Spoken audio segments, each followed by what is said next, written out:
Thank you. Thank you. Thank you. Please, be seated. Thank you very much. Thank you very much. Thank you. Well, thank you so much for the wonderful welcome to President Cicerone. Thank you very much for your leadership and for hosting us today. To John Holdren, thanks, John, for the outstanding work that you are doing. I was just informed backstage that Ralph and John both are 1965 graduates of MIT, same class. And so I'm not sure this is the perfectly prescribed scientific method, but there's sort of a control group. Who ages faster, the president's science advisor or the president of the academy? And we'll check in a couple of years. But it is wonderful to see them. To all of you, to my cabinet secretaries and team who are here, thank you. It is a great privilege to address the distinguished members of the National Academy of Sciences, as well as the leaders of the National Academy of Engineering and the Institute of Medicine who have gathered here this morning. And I'd like to begin today with a story of a previous visitor who also addressed this august body.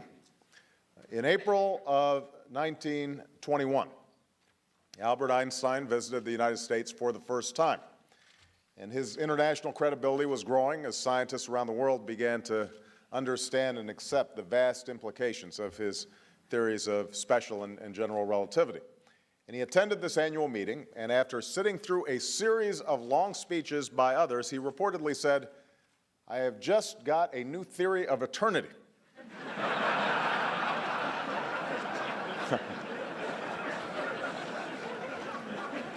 So I will do my best to heed this cautionary tale.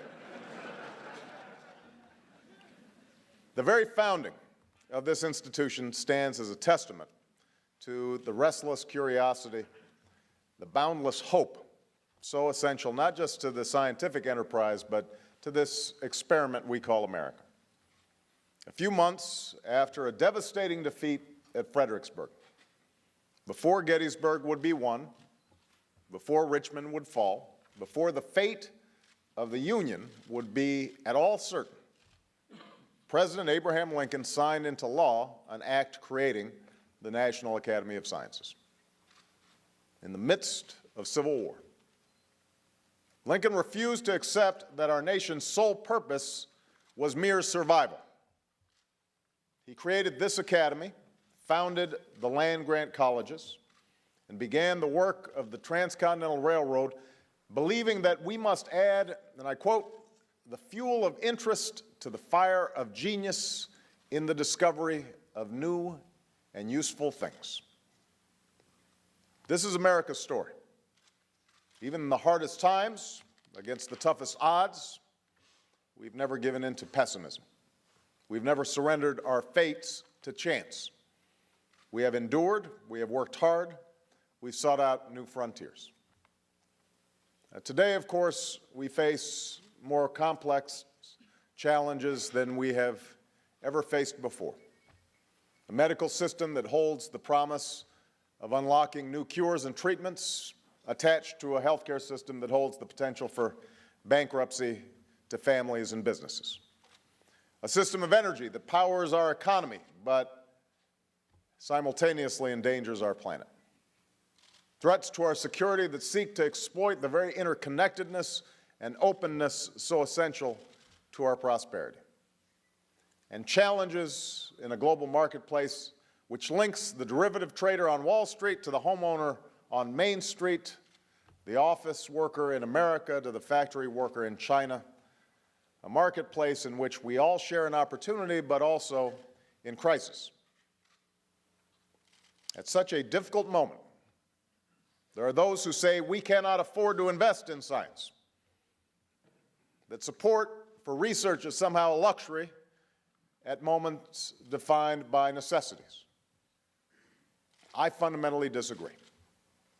Science is more essential for our prosperity, our security, our health, our environment, and our quality of life than it has ever been before.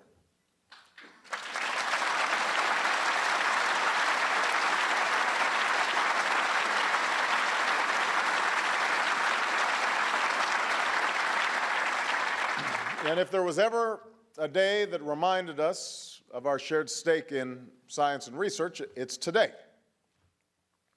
We are closely monitoring the emerging cases of swine flu in the United States. And this is obviously a cause for concern and requires a heightened state of alert. But it's not a cause for alarm. The Department of Health and Human Services has declared a public health emergency as a precautionary tool to ensure that we have the resources we need at our disposal to respond quickly and effectively. I'm getting regular updates on the situation from the responsible agencies and the Department of Health and Human Services, as well as the Centers for Disease Control, will be offering regular updates to the American people. And Secretary Napolitano will be offering regular updates to the American people as well, so that they know what steps are being taken and what steps they may need to take. But one thing is clear: our capacity to deal with a public health challenge of this sort rests heavily on the work of our scientific and medical community. And this is one more example of why we can't allow our nation to fall behind.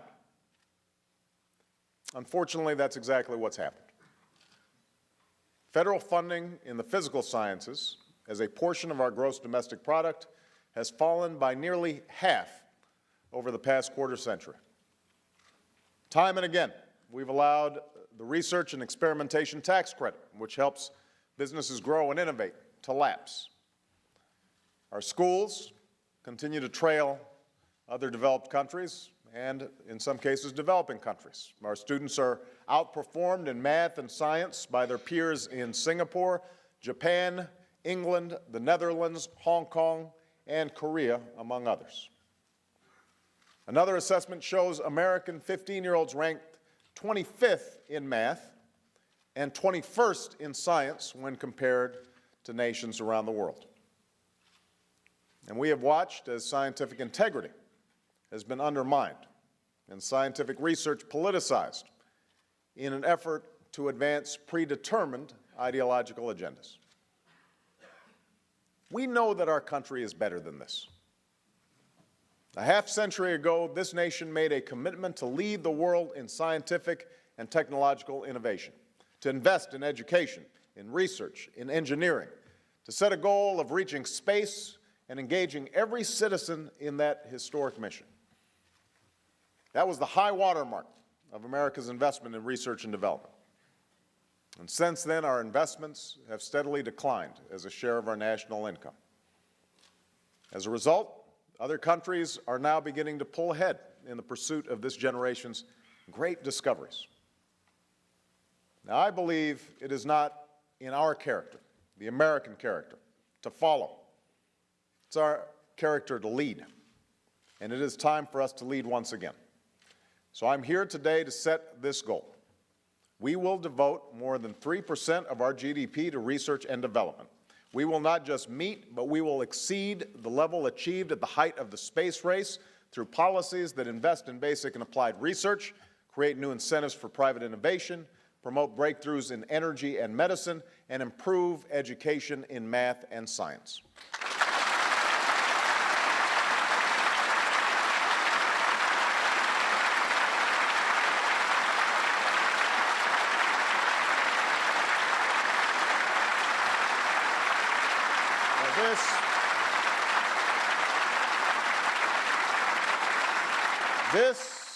This represents the largest commitment to scientific research and innovation in American history.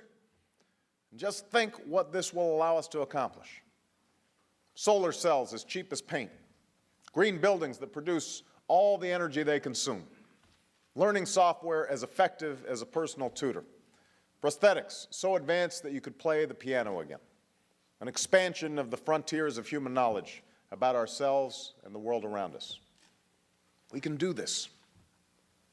The pursuit of discovery half a century ago fueled our prosperity and our success as a nation in the half-century that followed.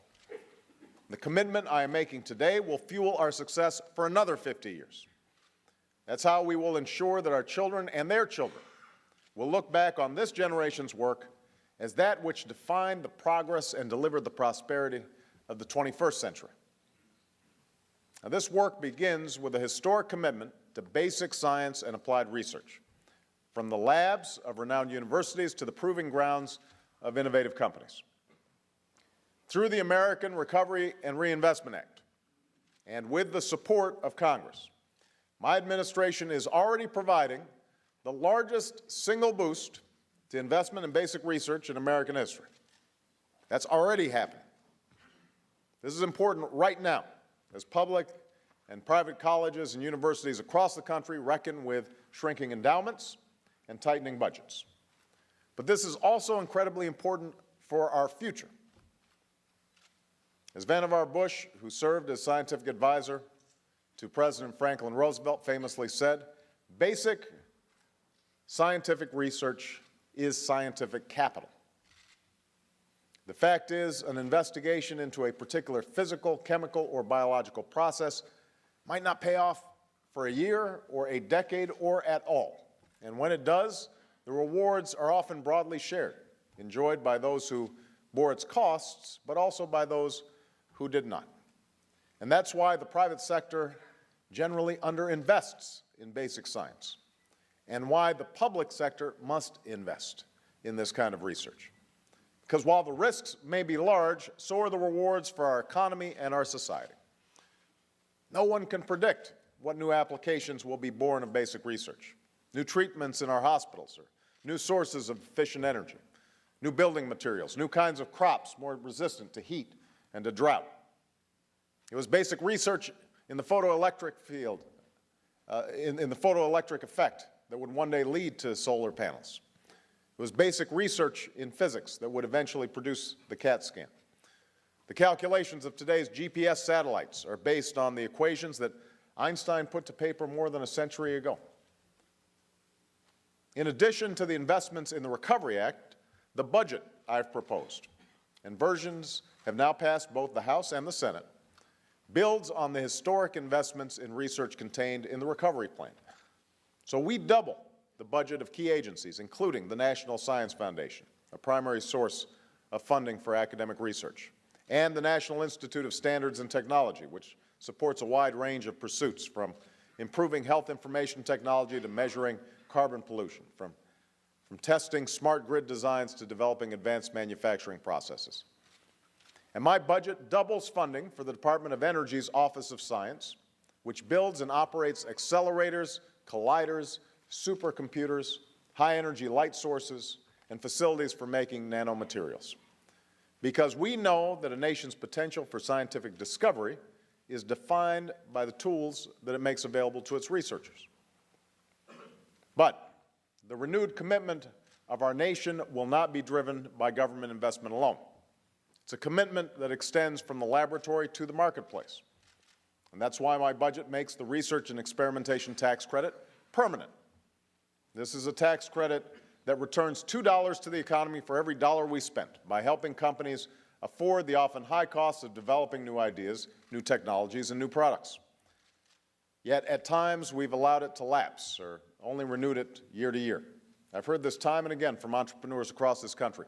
By making this credit permanent, we make it possible for businesses to plan the kinds of projects that create jobs and economic growth. Second, in no area will innovation be more important than in the development of new technologies to produce, use, and save energy, which is why my administration has made an unprecedented commitment to developing a 21st century clean energy economy, and why we put a scientist in charge of the Department of Energy.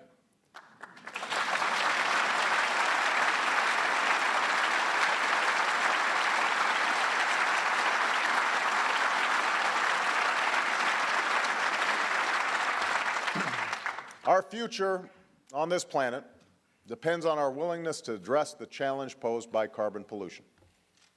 And our future as a nation depends upon our willingness to embrace this challenge as an opportunity to lead the world in pursuit of new discovery. You know, when the Soviet Union launched Sputnik a little more than a half century ago, Americans were stunned. The Russians had beaten us to space, and we had to make a choice. We could accept defeat, or we could accept the challenge. And as always, we chose to accept the challenge. President Eisenhower signed legislation to create NASA and to invest in science and math education from grade school to graduate school. And just a few years later, a month after his address to the 1961 annual meeting of the National Academy of Scientists, President Kennedy boldly declared before a joint session of Congress that the United States would send a man to the moon and return him safely to the Earth. The scientific community rallied behind this goal and set about achieving it. And it would not only lead to those first steps on the moon, it would lead to giant leaps in our understanding here at home. That Apollo program produced technologies that have improved kidney dialysis and water purification systems, sensors to test for hazardous gases, energy-saving building materials, fire-resistant fabrics used by firefighters and soldiers. More broadly, the enormous investment in that era in science and technology, in education and research funding, produced a great outpouring of curiosity and creativity, the benefits of which have been incalculable. There are those of you in this audience who became scientists because of that commitment. We have to replicate that. There will be no single Sputnik moment for this generation's challenges to break our dependence on fossil fuels. In many ways, this makes the challenge even tougher to solve and makes it all the more important to keep our eyes fixed on the work ahead. But energy is our great project, this generation's great project. And that's why I've set a goal for our nation that we will reduce our carbon pollution by more than 80% by 2050. And that is why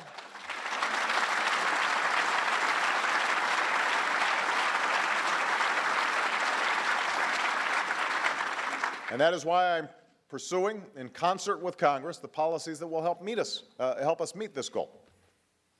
My recovery plan provides the incentives to double our nation's capacity to generate renewable energy over the next few years, extending the production tax credit, providing loan guarantees, and offering grants to spur investment.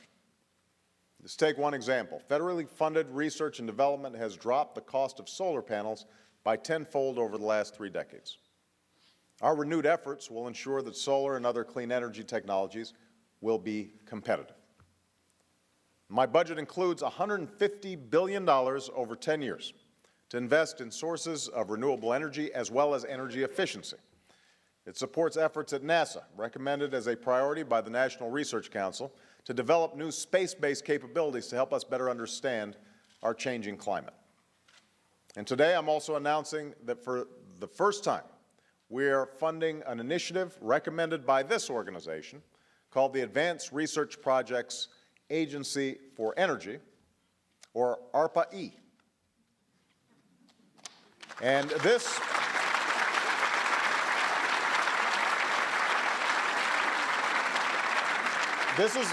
is based, not surprisingly, on DARPA, the Defense Advanced Research Projects Agency, which was created during the Eisenhower administration in response to Sputnik.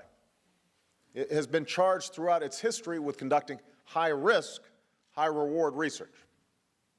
And the precursor to the Internet, known as ARPANET, stealth technology, the Global Positioning System, all owe a debt to the work of DARPA. So ARPA-E seeks to do the same kind of high-risk, high-reward research. My administration will pursue as well comprehensive legislation to place a market-based cap on carbon emissions. We will make renewable energy the profitable kind of energy. We will put in place the resources so that scientists can focus on this critical area, and I am confident that we will find a wellspring of creativity just waiting to be tapped by researchers in this room and entrepreneurs across our country. We can solve this problem.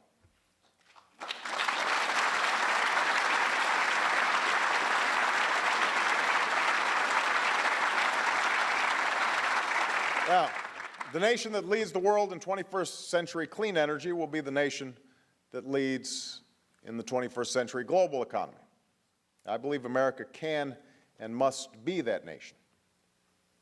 But in order to lead in the global economy and to ensure that our businesses can grow and innovate and our families can thrive, we're also going to have to address the shortcomings of our healthcare system. The Recovery Act will support the long overdue step of computerizing America's medical records to reduce the duplication, waste, and errors that cost billions of dollars and thousands of lives. But it's important to note, these records also hold the potential of offering patients the chance to be more active participants in the prevention and treatment of their diseases. We must maintain patient control over these records and respect their privacy. At the same time, we have the opportunity to offer billions and billions of anonymous data points to medical researchers who may find in this information evidence that can help us better understand disease. History also teaches us the greatest advances in medicine have come from scientific breakthroughs, whether the discovery of antibiotics or improved public health practices, vaccines for smallpox and polio and many other infectious diseases, antiretroviral drugs that can return AIDS patients to productive lives, pills that can control certain types of blood cancers, so many others. Because of recent progress, not just in biology, genetics, and medicine, but also in physics, chemistry, computer science, and engineering, we have the potential to make enormous progress against diseases in the coming decades. And that's why my administration is committed to increasing funding for the National Institutes of Health, including $6 billion to support cancer research, part of a sustained multi-year plan to double cancer research in our country.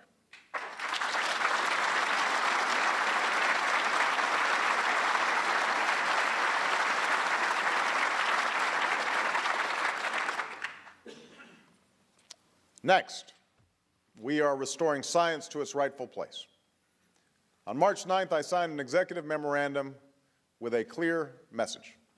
Under my administration, the days of science taking a back seat to ideology are over.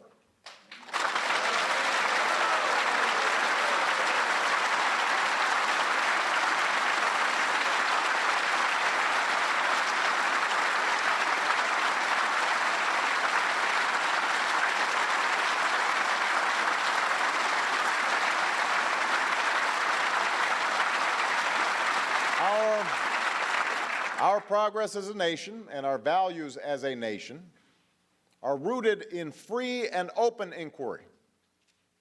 To undermine scientific integrity is to undermine our democracy. It is contrary to our way of life.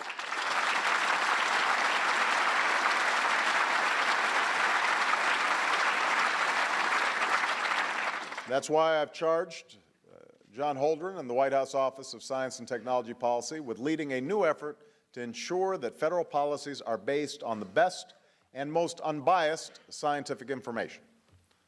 I want to be sure that facts are driving scientific decisions, not the other way around.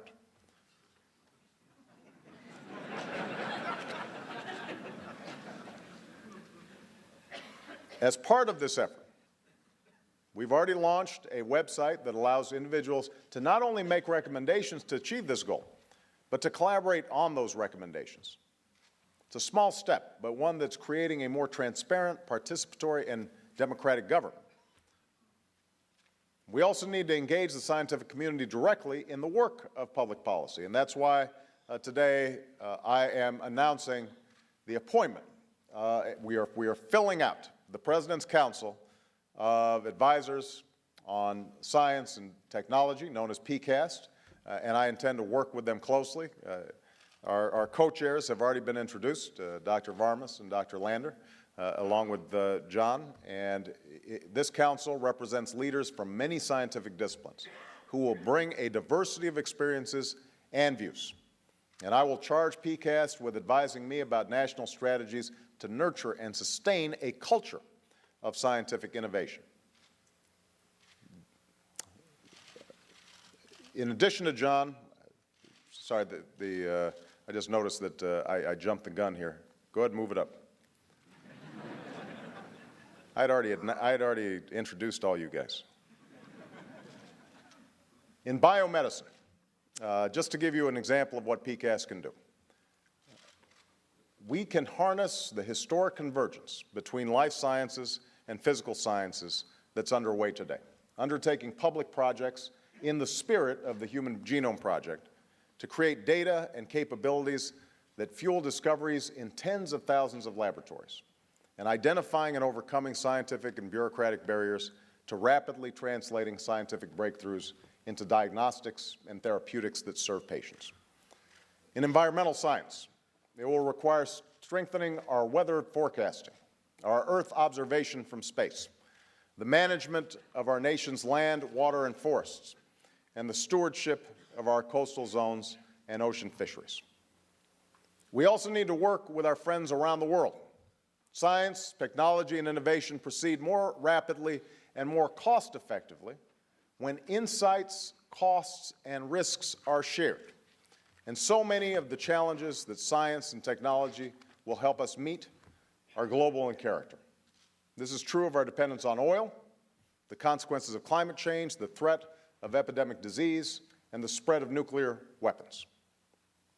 And that's why my administration is ramping up participation in and our commitment to international science and technology cooperation across the many areas where it is clearly in our interest to do so. In fact, this week, my administration is gathering the leaders of the world's major economies to begin the work of addressing our common energy challenges together. Fifth, since we know that the progress and prosperity of future generations will depend on what we do now to educate the next generation, today I'm announcing a renewed commitment to education in mathematics and science. This is something I care deeply about.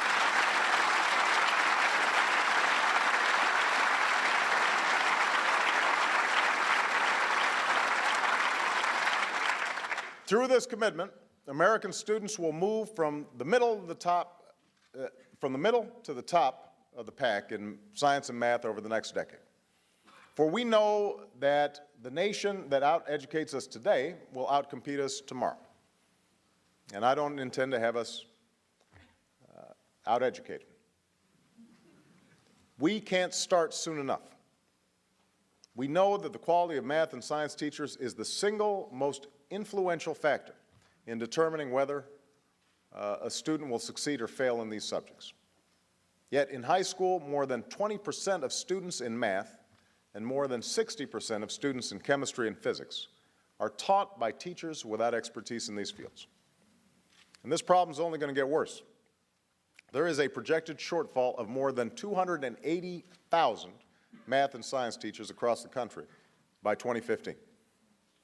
And that's why I'm announcing today that states making strong commitments and progress in math and science education will be eligible to compete later this fall for additional funds under the Secretary of Education's $5 billion Race to the Top program. And I'm challenging states to dramatically improve achievement in math and science by raising standards, modernizing science labs, upgrading curriculum, and forging partnerships to improve the use of science and technology in our classrooms.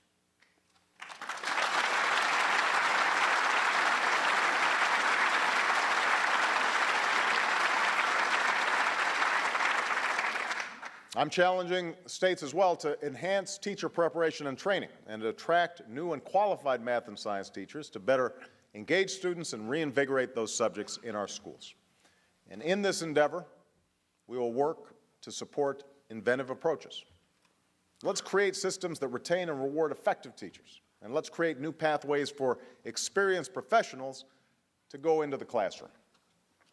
There are right now chemists who could teach chemistry, physicists who could teach physics, statisticians who could teach mathematics. But we need to create a way to bring the expertise and enthusiasm of these folks like you, into the classroom. There are states, for example, doing innovative work. I'm pleased to announce that Governor Ed Rendell of Pennsylvania will lead an effort with the National Governors Association to increase the number of states that are making science, technology, engineering, and mathematics education a top priority. 6 states are currently participating in the initiative, including Pennsylvania, which has launched an effective program to ensure that The state has the skilled workforce in place to draw the jobs of the 21st century, and I want every state, all 50 states, to participate. But as you know, our work does not end with a high school diploma.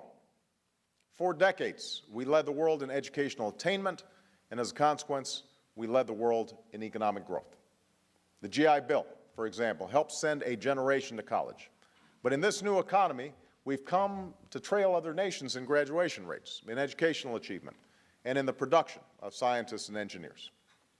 That's why my administration has set a goal that will greatly enhance our ability to compete for the high-wage, high-tech jobs of the future and to foster the next generation of scientists and engineers. In the next decade, by 2020, America will once again have the highest proportion of college graduates in the world. That is a goal that we are going to set. And we've provided tax credits and grants to make a college education more affordable. My budget also triples the number of National Science Foundation graduate research fellowships. And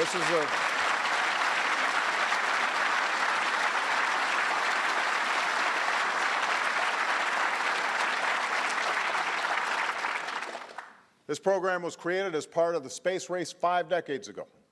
And in the decades since, it's remained largely the same size, even as the number of students who seek these fellowships has skyrocketed. We ought to be supporting these young people who are pursuing scientific careers, not putting obstacles in their path. So this is how we will lead the world in new discoveries in this new century.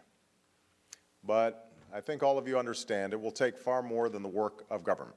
It will take all of us. It will take all of you.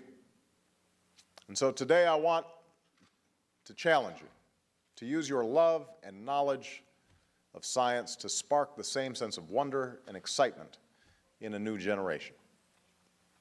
America's young people will rise to the challenge if given the opportunity, if called upon to join a cause larger than themselves. We've got evidence. You know, the average age in NASA's mission control during the Apollo 17 mission was just 26. I know that young people today are just as ready to tackle the grand challenges of this century. So I want to persuade you to spend time in the classroom, talking and showing young people what it is that your work can mean and what it means to you. I want to encourage you to participate in programs to allow students to get a degree in science fields and a teaching certificate at the same time. I want us all to think about new and creative ways to engage young people in science and engineering, whether it's science festivals, robotic competitions, fairs that encourage young people to create and build and invent, to be makers of things, not just consumers of things. I want you to know that I'm going to be working alongside you. I'm going to participate in a public awareness and outreach campaign to encourage students to consider careers in science and mathematics and engineering because our future depends on it. And the Department of Energy and the National Science Foundation will be launching a joint initiative to inspire tens of thousands of American students to pursue these very same careers, particularly in clean energy. It will support an educational campaign to capture the imagination of young people who can help us meet the energy challenge, and will create research opportunities for undergraduates and educational opportunities for women and minorities who too often have been underrepresented in scientific and technological fields, but are no less capable of inventing the solutions that will help us grow our economy and save our planet.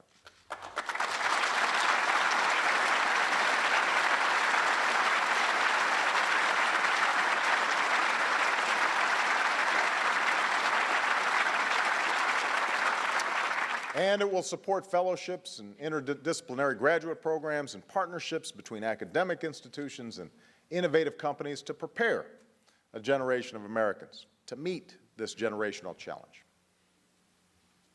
For we must always remember that somewhere in America, there's an entrepreneur seeking a loan to start a business that could transform an industry, but she hasn't secured it yet. There's a researcher with an idea for an experiment that might offer a new cancer treatment, but he hasn't found the funding yet. There's a child with an inquisitive mind staring up at the night sky. And maybe she has the potential to change our world, but she doesn't know it yet.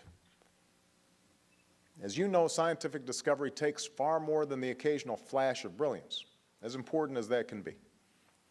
Usually it takes time and hard work and patience. It takes training. It requires the support of a nation.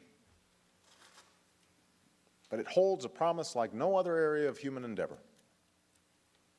In 1968, a year defined by loss and conflict and tumult, Apollo 8 carried into space the first human beings ever to slip beyond Earth's gravity. The ship would circle the moon 10 times before returning home. But on its fourth orbit, the capsule rotated, and for the first time, Earth became visible through the windows. Bill Anders, one of the astronauts aboard Apollo 8, scrambled for a camera. And he took a photo that showed the Earth coming up over the moon's horizon. It was the first ever taken from so distant a vantage point, and it soon became known as Earthrise. Anders would say that the moment forever changed him. To see our world, this pale blue sphere, without borders, without divisions, at once so tranquil and beautiful and alone. We came all this way to explore the moon, he said, and the most important thing is that we discovered the Earth.